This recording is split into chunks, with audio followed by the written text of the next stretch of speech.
Hello everyone, welcome to Voyage, and I know you use this video to fall asleep, so before that, like the video and subscribe to the channel. Also comment down where are you from and what time are you watching. Now get comfortable and relax. The Adventures of Sherlock Holmes. A Scandal in Bohemia. By Arthur Conan Doyle. 1. To Sherlock Holmes she is always the woman. I have seldom heard him mention her under any other name. In his eyes she eclipses and predominates the whole of her sex. It was not that he felt any emotion akin to love for Irene Adler. All emotions, and that one particularly, were abhorrent to his cold, precise but admirably balanced mind.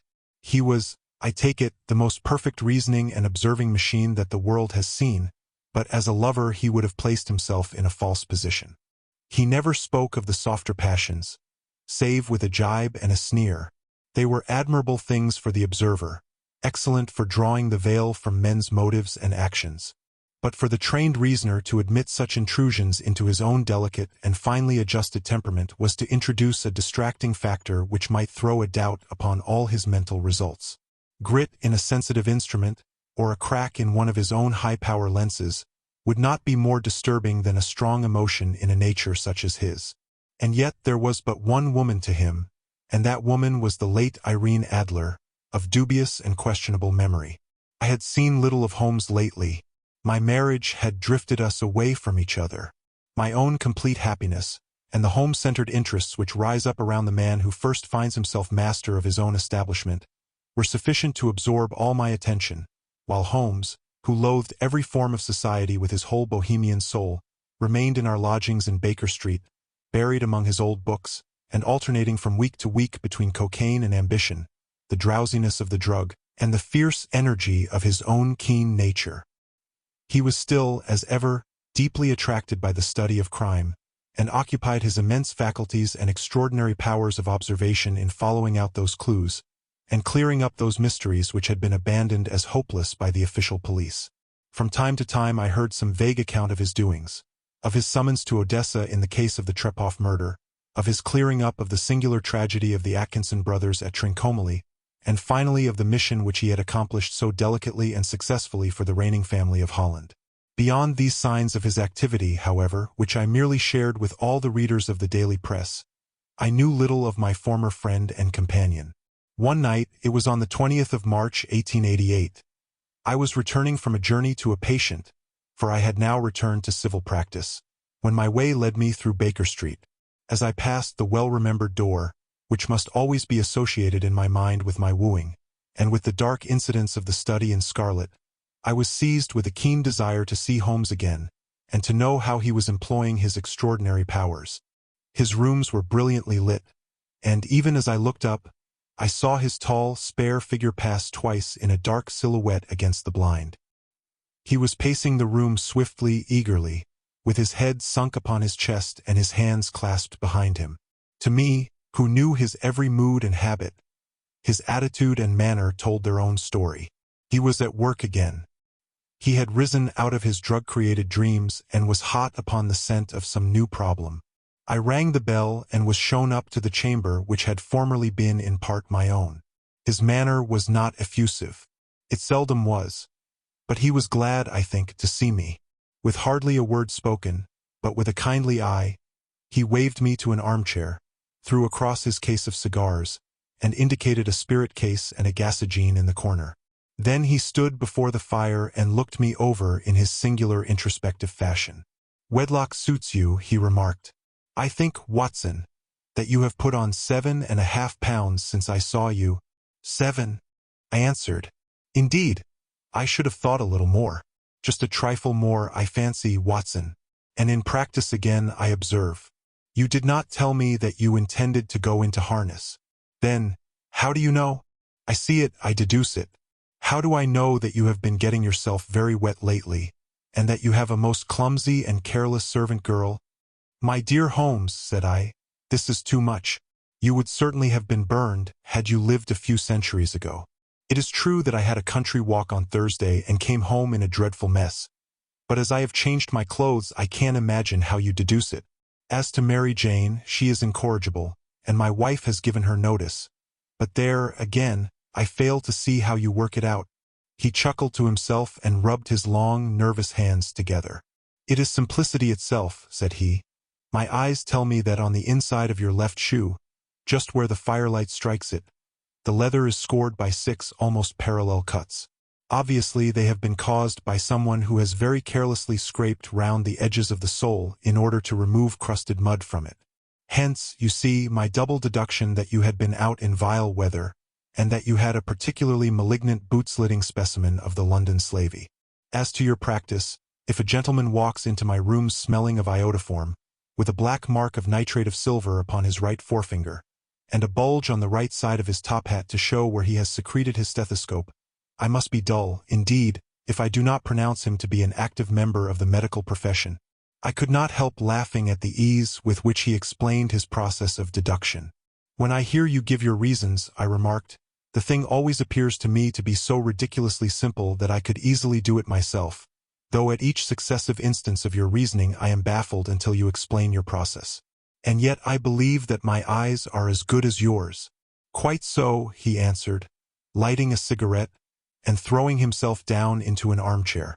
"You see, but you do not observe. The distinction is clear. For example, you have frequently seen the steps which lead up from the hall to this room." "Frequently." "How often?" "Well, some hundreds of times." "Then how many are there?" "How many?" "I don't know." "Quite so. You have not observed. And yet you have seen. That is just my point. Now, I know that there are 17 steps because I have both seen and observed. By the way, since you are interested in these little problems, and since you are good enough to chronicle 1 or 2 of my trifling experiences, you may be interested in this." He threw over a sheet of thick, pink-tinted notepaper which had been lying open upon the table. "It came by the last post," said he. "Read it aloud." The note was undated, and without either signature or address. "There will call upon you tonight at 7:45, it said, "a gentleman who desires to consult you upon a matter of the very deepest moment. Your recent services to one of the royal houses of Europe have shown that you are one who may safely be trusted with matters which are of an importance which can hardly be exaggerated. This account of you we have from all quarters received. Be in your chamber then at that hour, and do not take it amiss if your visitor wear a mask." "This is indeed a mystery," I remarked. "What do you imagine that it means?" "I have no data yet. It is a capital mistake to theorize before one has data. Insensibly one begins to twist facts to suit theories, instead of theories to suit facts. But the note itself, what do you deduce from it?" I carefully examined the writing, and the paper upon which it was written. "The man who wrote it was presumably well-to-do," I remarked, endeavoring to imitate my companion's processes. "Such paper could not be bought under half a crown a packet. It is peculiarly strong and stiff." "Peculiar, that is the very word," said Holmes. "It is not an English paper at all. Hold it up to the light." I did so, and saw a large E with a small g, a P, and a large G with a small t woven into the texture of the paper. "What do you make of that?" asked Holmes. "The name of the maker, no doubt, or his monogram, rather." "Not at all. The G with the small t stands for Gesellschaft, which is the German for company. It is a customary contraction like our co. P, of course, stands for papier. Now for the e.g. Let us glance at our Continental Gazetteer." He took down a heavy brown volume from his shelves. "Aglo Eglinitz, here we are Egria. It is in a German-speaking country, in Bohemia not far from Carlsbad. Remarkable as being the scene of the death of Wallenstein, and for its numerous glass factories and paper mills." "Ha! Ha, my boy, what do you make of that?" His eyes sparkled, and he sent up a great blue triumphant cloud from his cigarette. "The paper was made in Bohemia," I said. "Precisely. And the man who wrote the note is a German. Do you note the peculiar construction of the sentence? This account of you we have from all quarters received. A Frenchman or Russian could not have written that. It is the German who is so uncourteous to his verbs. It only remains, therefore, to discover what is wanted by this German who writes upon Bohemian paper and prefers wearing a mask to showing his face. And here he comes, if I am not mistaken, to resolve all our doubts. As he spoke, there was the sharp sound of horses' hoofs and grating wheels against the curb, followed by a sharp pull at the bell. Holmes whistled. "A pair by the sound," said he. "Yes," he continued, glancing out of the window. "A nice little brougham and a pair of beauties. 150 guineas apiece. There's money in this case, Watson, if there is nothing else. I think that I had better go, Holmes." "Not a bit, Doctor. Stay where you are. I am lost without my Boswell, and this promises to be interesting. It would be a pity to miss it. But your client—" "Never mind him. I may want your help, and so may he. Here he comes. Sit down in that armchair, Doctor, and give us your best attention." A slow and heavy step, which had been heard upon the stairs and in the passage, paused immediately outside the door. Then there was a loud and authoritative tap. "Come in," said Holmes. A man entered who could hardly have been less than 6 feet 6 inches in height, with the chest and limbs of a Hercules. His dress was rich with a richness which would, in England, be looked upon as akin to bad taste. Heavy bands of astrakhan were slashed across the sleeves and fronts of his double-breasted coat, while the deep blue cloak which was thrown over his shoulders was lined with flame-colored silk and secured at the neck with a brooch which consisted of a single flaming barrel. Boots which extended halfway up his calves, and which were trimmed at the tops with rich brown fur, completed the impression of barbaric opulence which was suggested by his whole appearance. He carried a broad-brimmed hat in his hand, while he wore across the upper part of his face, extending down past the cheekbones, a black visored mask, which he had apparently adjusted that very moment, for his hand was still raised to it as he entered. From the lower part of the face, he appeared to be a man of strong character, with a thick, hanging lip, and a long, straight chin suggestive of resolution pushed to the length of obstinacy. "You had my note?" he asked with a deep, harsh voice and a strongly marked German accent. "I told you that I would call." He looked from one to the other of us, as if uncertain which to address. "Pray take a seat," said Holmes. "This is my friend and colleague, Dr. Watson, who is occasionally good enough to help me in my cases. Whom have I the honor to address?" "You may address me as the Count von Kram, a Bohemian nobleman. I understand that this gentleman, your friend, is a man of honor and discretion, whom I may trust with a matter of the most extreme importance. If not, I should much prefer to communicate with you alone." I rose to go, but Holmes caught me by the wrist and pushed me back into my chair. "It is both or none," said he. "You may say before this gentleman anything which you may say to me."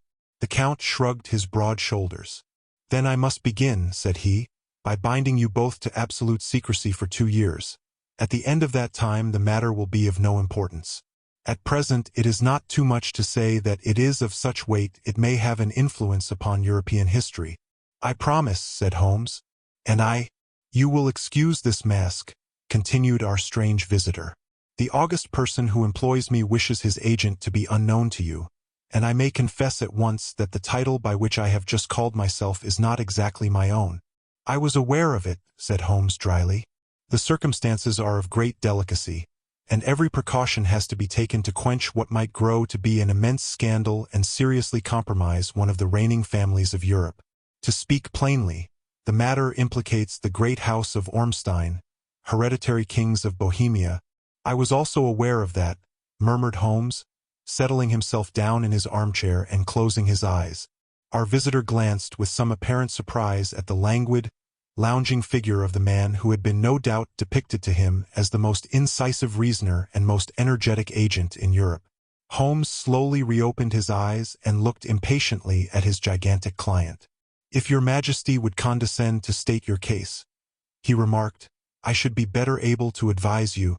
The man sprang from his chair and paced up and down the room in uncontrollable agitation.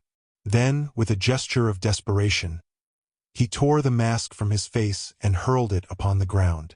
"You are right," he cried. "I am the king. Why should I attempt to conceal it?" "Why, indeed," murmured Holmes. "Your Majesty had not spoken before I was aware that I was addressing Wilhelm Gottsreich Sigismund von Ormstein, Grand Duke of Cassel-Felstein, and hereditary King of Bohemia. But you can understand," said our strange visitor, sitting down once more and passing his hand over his high white forehead, You can understand that I am not accustomed to doing such business in my own person. Yet the matter was so delicate that I could not confide it to an agent without putting myself in his power. I have come incognito from Prague for the purpose of consulting you. Then pray consult, said Holmes, shutting his eyes once more. The facts are briefly these. Some 5 years ago, during a lengthy visit to Warsaw, I made the acquaintance of the well-known adventuress Irene Adler. The name is no doubt familiar to you. Kindly look her up in my index. Doctor, murmured Holmes without opening his eyes. For many years he had adopted a system of docketing all paragraphs concerning men and things, so that it was difficult to name a subject or a person on which he could not at once furnish information. In this case, I found her biography sandwiched in between that of a Hebrew rabbi and that of a staff commander who had written a monograph upon the deep-sea fishes. Let me see, said Holmes. Born in New Jersey in the year 1858.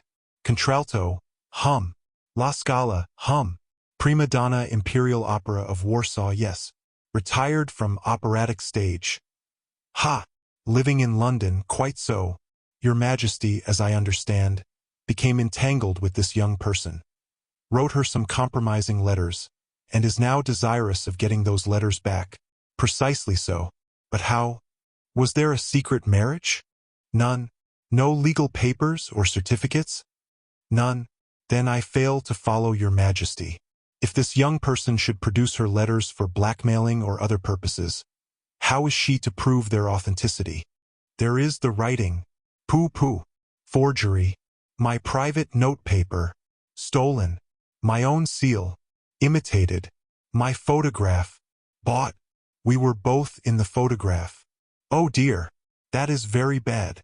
Your Majesty has indeed committed an indiscretion. I was mad. Insane. You have compromised yourself seriously. I was only Crown Prince then. I was young. I am but 30 now. It must be recovered. We have tried and failed. Your Majesty must pay. It must be bought. She will not sell. Stolen, then. 5 attempts have been made. Twice burglars in my pay ransacked her house. Once we diverted her luggage when she traveled. Twice she has been waylaid. There has been no result. No sign of it? Absolutely none. Holmes laughed. It is quite a pretty little problem, said he. But a very serious one to me, returned the king reproachfully. Very indeed. And what does she propose to do with the photograph? To ruin me. But how? I am about to be married, so I have heard, to Clotilde Lothman von Saxe-Meiningen, second daughter of the King of Scandinavia. You may know the strict principles of her family. She is herself the very soul of delicacy. A shadow of a doubt as to my conduct would bring the matter to an end. And Irene Adler? Threatens to send them the photograph. And she will do it. I know that she will do it. You do not know her, but she has a soul of steel. She has the face of the most beautiful of women, and the mind of the most resolute of men. Rather than I should marry another woman, there are no lengths to which she would not go, none. You are sure that she has not sent it yet? I am sure. And why? Because she has said that she would send it on the day when the betrothal was publicly proclaimed. That will be next Monday. Oh, then we have 3 days yet, said Holmes with a yawn. That is very fortunate, as I have 1 or 2 matters of importance to look into just at present. Your Majesty will, of course, stay in London for the present. Certainly. You will find me at the Langham under the name of the Count von Cram. Then I shall drop you a line to let you know how we progress. Pray do so. I shall be all anxiety. Then, as to money? You have carte blanche. Absolutely. I tell you that I would give one of the provinces of my kingdom to have that photograph. And for present expenses? The king took a heavy chamois leather bag from under his cloak and laid it on the table. There are £300 in gold and 700 in notes, he said. Holmes scribbled a receipt upon a sheet of his notebook and handed it to him. And mademoiselle's address? He asked. Is Bryony Lodge, Serpentine Avenue, St. John's Wood. Holmes took a note of it. One other question, said he. Was the photograph a cabinet? It was. Then good night, Your Majesty. and I trust that we shall soon have some good news for you. And good night, Watson, he added, as the wheels of the royal brougham rolled down the street.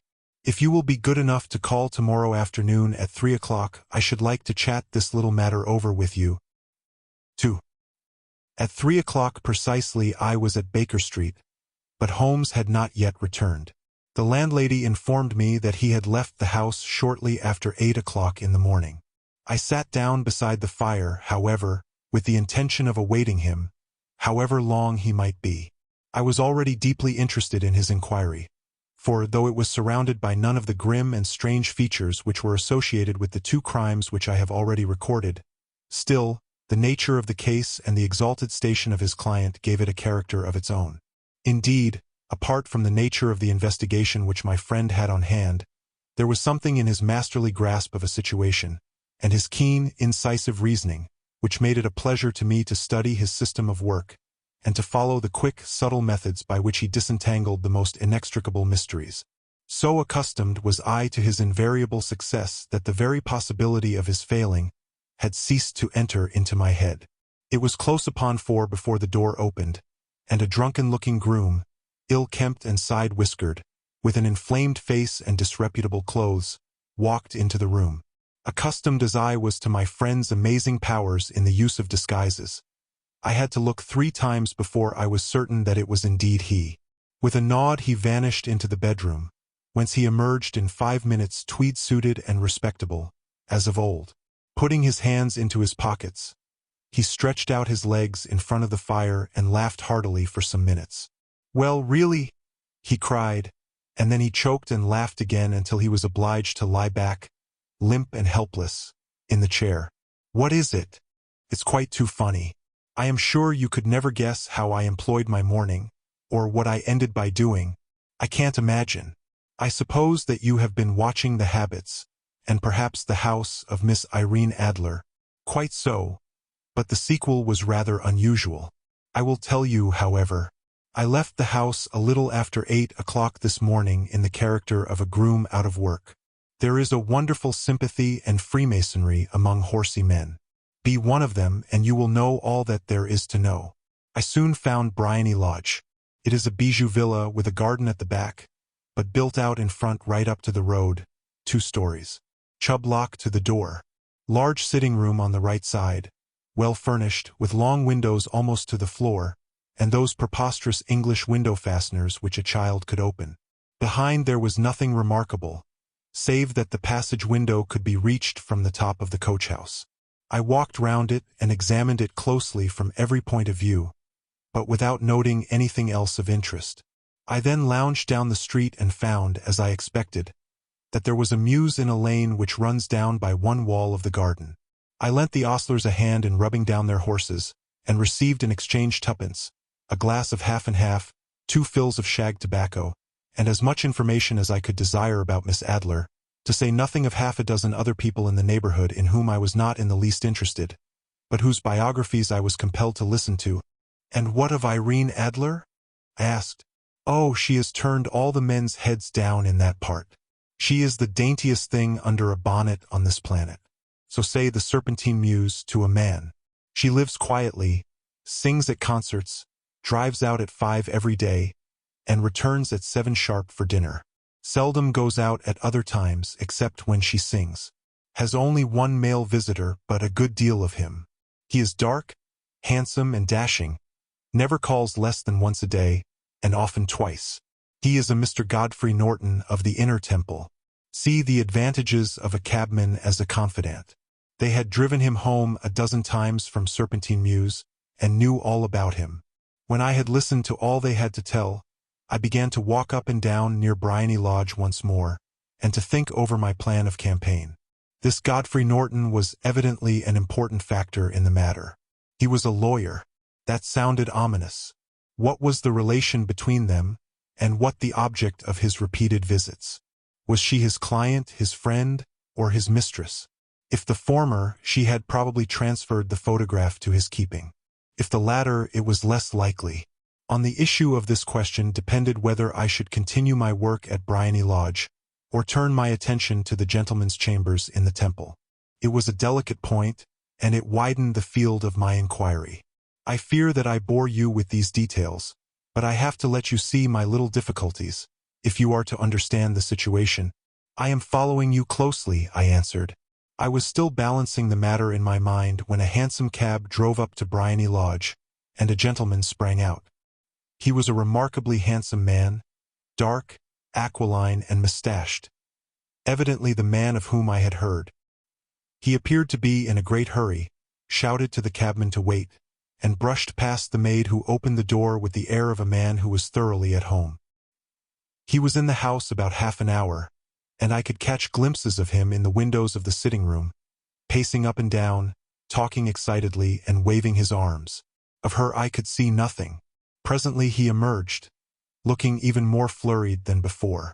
As he stepped up to the cab, he pulled a gold watch from his pocket and looked at it earnestly.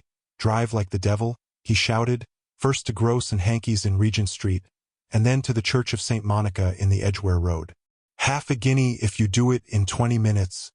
Away they went, and I was just wondering whether I should not do well to follow them when up the lane came a neat little landau, the coachman with his coat only half buttoned, and his tie under his ear, while all the tags of his harness were sticking out of the buckles. It hadn't pulled up before she shot out of the hall door and into it. I only caught a glimpse of her at the moment, but she was a lovely woman, with a face that a man might die for. "The Church of St. Monica, John," she cried, "and half a sovereign if you reach it in 20 minutes. This was quite too good to lose, Watson. I was just balancing whether I should run for it, or whether I should perch behind her landau when a cab came through the street. The driver looked twice at such a shabby fare, but I jumped in before he could object. "The Church of St. Monica," said I, "and half a sovereign if you reach it in 20 minutes. It was 25 minutes to 12, and of course it was clear enough what was in the wind. My cabby drove fast. I don't think I ever drove faster, but the others were there before us. The cab and the landau with their steaming horses were in front of the door when I arrived. I paid the man and hurried into the church. There was not a soul there save the two whom I had followed and a surpliced clergyman, who seemed to be expostulating with them. They were all three standing in a knot in front of the altar. I lounged up the side aisle like any other idler who has dropped into a church. Suddenly, to my surprise, the three at the altar faced round to me, and Godfrey Norton came running as hard as he could towards me. "Thank God," he cried. "You'll do. Come, come." "What then?" I asked. "Come, man, come. Only 3 minutes or it won't be legal." I was half dragged up to the altar, and before I knew where I was I found myself mumbling responses which were whispered in my ear, and vouching for things of which I knew nothing, and generally assisting in the secure tying up of Irene Adler, spinster, to Godfrey Norton, bachelor. It was all done in an instant, and there was the gentleman thanking me on the one side and the lady on the other, while the clergyman beamed on me in front. It was the most preposterous position in which I ever found myself in my life, and it was the thought of it that started me laughing just now. It seems that there had been some informality about their license, that the clergyman absolutely refused to marry them without a witness of some sort, and that my lucky appearance saved the bridegroom from having to sally out into the streets in search of a best man. The bride gave me a sovereign, and I mean to wear it on my watch chain in memory of the occasion. "This is a very unexpected turn of affairs," said I. "And what then?" "Well, I found my plans very seriously menaced. It looked as if the pair might take an immediate departure, and so necessitate very prompt and energetic measures on my part. At the church door, however, they separated, he driving back to the temple, and she to her own house. "I shall drive out in the park at 5 as usual," she said as she left him. I heard no more. They drove away in different directions, and I went off to make my own arrangements, which are some cold beef and a glass of beer, he answered, ringing the bell. "I have been too busy to think of food, and I am likely to be busier still this evening. By the way, Doctor, I shall want your cooperation." "I shall be delighted. You don't mind breaking the law?" "Not in the least." "Nor running a chance of arrest?" "Not in a good cause." "Oh, the cause is excellent. Then I am your man. I was sure that I might rely on you. But what is it you wish? When Mrs. Turner has brought in the tray I will make it clear to you. Now," he said as he turned hungrily on the simple fare that our landlady had provided, I must discuss it while I eat, for I have not much time. It is nearly 5 now. In 2 hours we must be on the scene of action. Miss Irene, or Madame, rather, returns from her drive at 7. We must be at Bryony Lodge to meet her. And what then? You must leave that to me. I have already arranged what is to occur. There is only one point on which I must insist. You must not interfere, come what may. You understand? I am to be neutral? To do nothing whatever.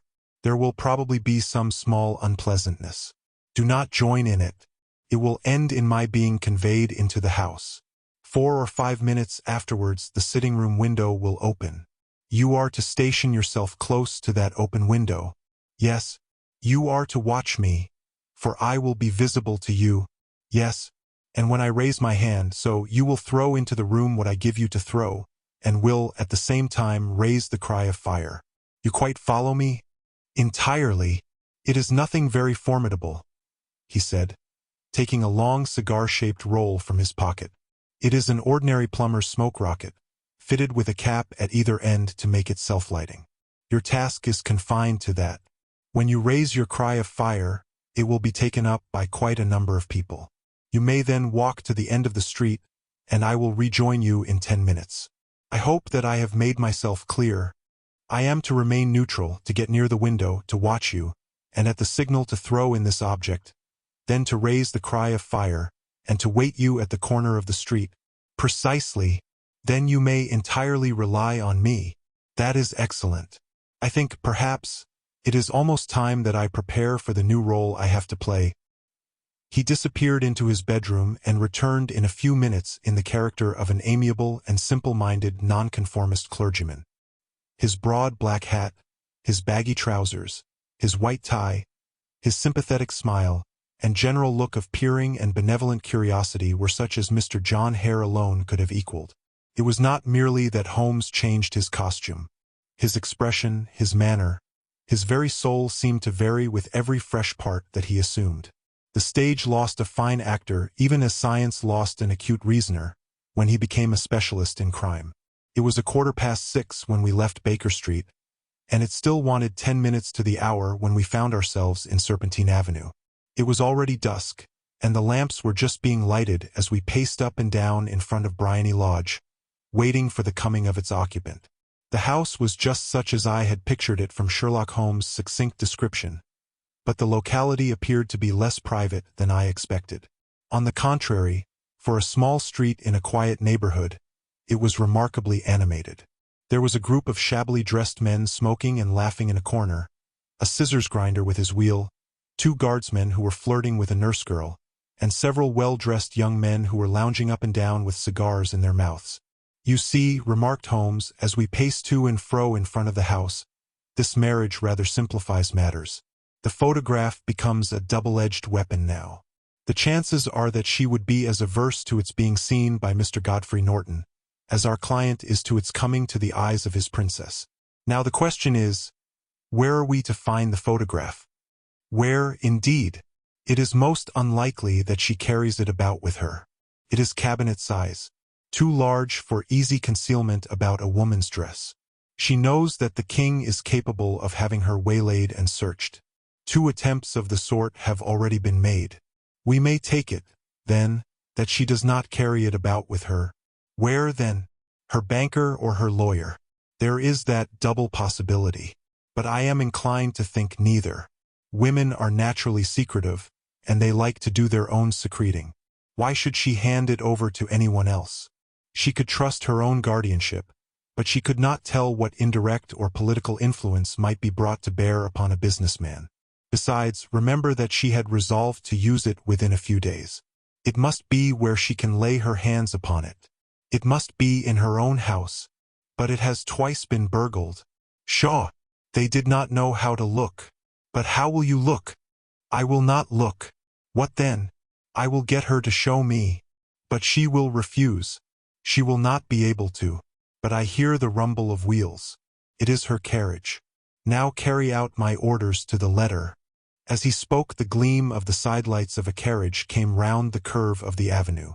It was a smart little landau which rattled up to the door of Bryony Lodge. As it pulled up, one of the loafing men at the corner dashed forward to open the door in the hope of earning a copper, but was elbowed away by another loafer, who had rushed up with the same intention. A fierce quarrel broke out, which was increased by the two guardsmen, who took sides with one of the loungers, and by the scissors grinder, who was equally hot upon the other side. A blow was struck, and in an instant the lady, who had stepped from her carriage, was the center of a little knot of flushed and struggling men, who struck savagely at each other with their fists and sticks. Holmes dashed into the crowd to protect the lady. But, just as he reached her, he gave a cry and dropped to the ground, with the blood running freely down his face. At his fall the guardsmen took to their heels in one direction and the loungers in the other, while a number of better-dressed people, who had watched the scuffle without taking part in it, crowded in to help the lady and to attend to the injured man. Irene Adler, as I will still call her, had hurried up the steps, but she stood at the top with her superb figure outlined against the lights of the hall, looking back into the street. "Is the poor gentleman much hurt?" she asked. "He is dead," cried several voices. "No, no, there's life in him," shouted another. "But he'll be gone before you can get him to hospital." "He's a brave fellow," said a woman. "They would have had the lady's purse and watch if it hadn't been for him. They were a gang and a rough one, too. Ah, he's breathing now.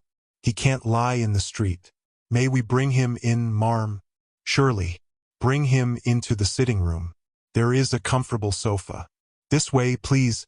Slowly and solemnly he was borne into Briony Lodge and laid out in the principal room, while I still observed the proceedings from my post by the window. The lamps had been lit, but the blinds had not been drawn, so that I could see Holmes as he lay upon the couch. I do not know whether he was seized with compunction at that moment for the part he was playing, but I know that I never felt more heartily ashamed of myself in my life than when I saw the beautiful creature against whom I was conspiring, or the grace and kindliness with which she waited upon the injured man. And yet it would be the blackest treachery to Holmes to draw back now from the part which he had entrusted to me. I hardened my heart, and took the smoke rocket from under my ulster. After all, I thought, we are not injuring her. We are but preventing her from injuring another. Holmes had sat up upon the couch, and I saw him motion like a man who is in need of air. A maid rushed across and threw open the window. At the same instant I saw him raise his hand, and at the signal I tossed my rocket into the room with a cry of "Fire!" The word was no sooner out of my mouth than the whole crowd of spectators, well-dressed and ill, gentlemen, ostlers, and servant maids, joined in a general shriek of "Fire!" Thick clouds of smoke curled through the room and out at the open window. I caught a glimpse of rushing figures, and a moment later the voice of Holmes from within assuring them that it was a false alarm. Slipping through the shouting crowd, I made my way to the corner of the street, and in 10 minutes was rejoiced to find my friend's arm in mine, and to get away from the scene of uproar. He walked swiftly and in silence for some few minutes until we had turned down one of the quiet streets which lead towards the Edgware Road. "You did it very nicely, Doctor," he remarked. "Nothing could have been better. It is all right. You have the photograph?" "I know where it is." "And how did you find out?" "She showed me, as I told you she would. I am still in the dark." "I do not wish to make a mystery," said he, laughing. "The matter was perfectly simple. You, of course, saw that everyone in the street was an accomplice. They were all engaged for the evening. I guessed as much. Then, when the row broke out, I had a little moist red paint in the palm of my hand. I rushed forward, fell down, clapped my hand to my face, and became a piteous spectacle. It is an old trick. That also I could fathom. Then they carried me in. She was bound to have me in. What else could she do? And into her sitting room, which was the very room which I suspected. It lay between that and her bedroom, and I was determined to see which. They laid me on a couch. I motioned for air. They were compelled to open the window, and you had your chance. How did that help you? It was all important. When a woman thinks that her house is on fire, her instinct is at once to rush to the thing which she values most. It is a perfectly overpowering impulse, and I have more than once taken advantage of it. In the case of the Darlington substitution scandal it was of use to me, and also in the Arnsworth Castle business. A married woman grabs at her baby. An unmarried one reaches for her jewel box. Now it was clear to me that Our Lady of today had nothing in the house more precious to her than what we are in quest of. She would rush to secure it. The alarm of fire was admirably done. The smoke and shouting were enough to shake nerves of steel. She responded beautifully. The photograph is in a recess behind a sliding panel just above the right bell pull. She was there in an instant, and I caught a glimpse of it as she half drew it out. When I cried out that it was a false alarm, she replaced it, glanced at the rocket, rushed from the room, and I have not seen her since. I rose, and, making my excuses, escaped from the house. I hesitated whether to attempt to secure the photograph at once, but the coachman had come in, and as he was watching me narrowly, it seemed safer to wait. A little over-precipitance may ruin all. And now, I asked, our quest is practically finished. I shall call with the king tomorrow, and with you if you care to come with us. We will be shown into the sitting room to wait for the lady, but it is probable that when she comes she may find neither us nor the photograph. It might be a satisfaction to His Majesty to regain it with his own hands. And when will you call? At 8 in the morning. She will not be up, so that we shall have a clear field. Besides, we must be prompt, for this marriage may mean a complete change in her life and habits. I must wire to the king without delay. We had reached Baker Street and had stopped at the door. He was searching his pockets for the key when someone passing said, "Good night, Mr. Sherlock Holmes." There were several people on the pavement at the time, but the greeting appeared to come from a slim youth in an ulster who had hurried by. "I've heard that voice before," said Holmes, staring down the dimly lit street. "Now, I wonder who the deuce that could have been." 3. I slept at Baker Street that night, and we were engaged upon our toast and coffee in the morning when the King of Bohemia rushed into the room. "You have really got it?" he cried, grasping Sherlock Holmes by either shoulder and looking eagerly into his face. "Not yet. But you have hopes?" "I have hopes." "Then come. I am all impatience to be gone. We must have a cab." "No, my brougham is waiting." "Then that will simplify matters." We descended and started off once more for Briony Lodge. "Irene Adler is married," remarked Holmes. "Married? When?" "Yesterday." "But to whom?" "To an English lawyer named Norton." "But she could not love him." "I am in hopes that she does." "And why in hopes?" "Because it would spare your Majesty all fear of future annoyance. If the lady loves her husband, she does not love your Majesty. If she does not love your Majesty, there is no reason why she should interfere with your Majesty's plan. It is true. And yet, well, I wish she had been of my own station. What a queen she would have made." He relapsed into a moody silence, which was not broken until we drew up in Serpentine Avenue. The door of Briony Lodge was open, and an elderly woman stood upon the steps. She watched us with a sardonic eye as we stepped from the brougham. "Mr. Sherlock Holmes, I believe," said she. "I am Mr. Holmes," answered my companion, looking at her with a questioning and rather startled gaze. "Indeed, my mistress told me that you were likely to call. She left this morning with her husband by the 5:15 train from Charing Cross for the Continent." "What?" Sherlock Holmes staggered back, white with chagrin and surprise. "Do you mean that she has left England?" "Never to return." "And the papers?" asked the king hoarsely. "All is lost. We shall see." He pushed past the servant and rushed into the drawing-room, followed by the king and myself. The furniture was scattered about in every direction, with dismantled shelves and open drawers, as if the lady had hurriedly ransacked them before her flight. Holmes rushed at the bell-pull, tore back a small sliding shutter, and, plunging in his hand, pulled out a photograph and a letter. The photograph was of Irene Adler herself in evening dress. The letter was superscribed to Sherlock Holmes, "Esq to be left till called for." My friend tore it open, and we all three read it together. It was dated at midnight of the preceding night and ran in this way: "My dear Mr. Sherlock Holmes, you really did it very well. You took me in completely. Until after the alarm of fire, I had not a suspicion. But then, when I found how I had betrayed myself, I began to think. I had been warned against you months ago. I had been told that, If the king employed an agent, it would certainly be you. And your address had been given me. Yet, with all this, you made me reveal what you wanted to know. Even after I became suspicious, I found it hard to think evil of such a dear, kind old clergyman. But, I have been trained as an actress myself. Male costume is nothing new to me. I often take advantage of the freedom which it gives. I sent John, the coachman, to watch you, ran upstairs, got into my walking clothes, as I call them, and came down just as you departed.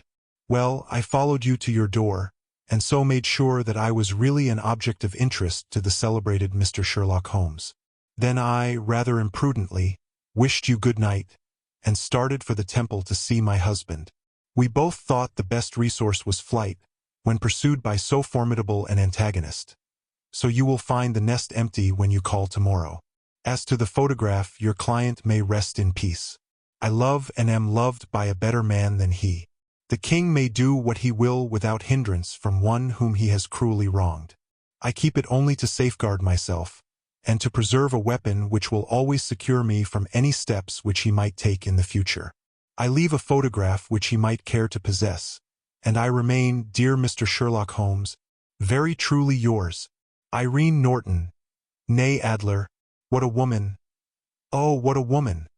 Cried the King of Bohemia, when we had all three read this epistle. Did I not tell you how quick and resolute she was? Would she not have made an admirable queen? Is it not a pity that she was not on my level? From what I have seen of the lady, she seems indeed to be on a very different level to your majesty, said Holmes coldly. I am sorry that I have not been able to bring your majesty's business to a more successful conclusion. On the contrary, my dear sir, cried the king, nothing could be more successful. I know that her word is inviolate. The photograph is now as safe as if it were in the fire. I am glad to hear your majesty say so. I am immensely indebted to you. Pray tell me in what way I can reward you. This ring. He slipped an emerald snake ring from his finger and held it out upon the palm of his hand. Your majesty has something which I should value even more highly, said Holmes. You have but to name it. This photograph. The king stared at him in amazement. Irene's photograph, he cried. Certainly, if you wish it, I thank your majesty. Then there is no more to be done in the matter. I have the honor to wish you a very good morning. He bowed, and, turning away without observing the hand which the king had stretched out to him, he set off in my company for his chambers. And that was how a great scandal threatened to affect the kingdom of Bohemia, and how the best plans of Mr. Sherlock Holmes were beaten by a woman's wit. He used to make merry over the cleverness of women, but I have not heard him do it of late. And when he speaks of Irene Adler, or when he refers to her photograph, it is always under the honorable title of the woman. The end.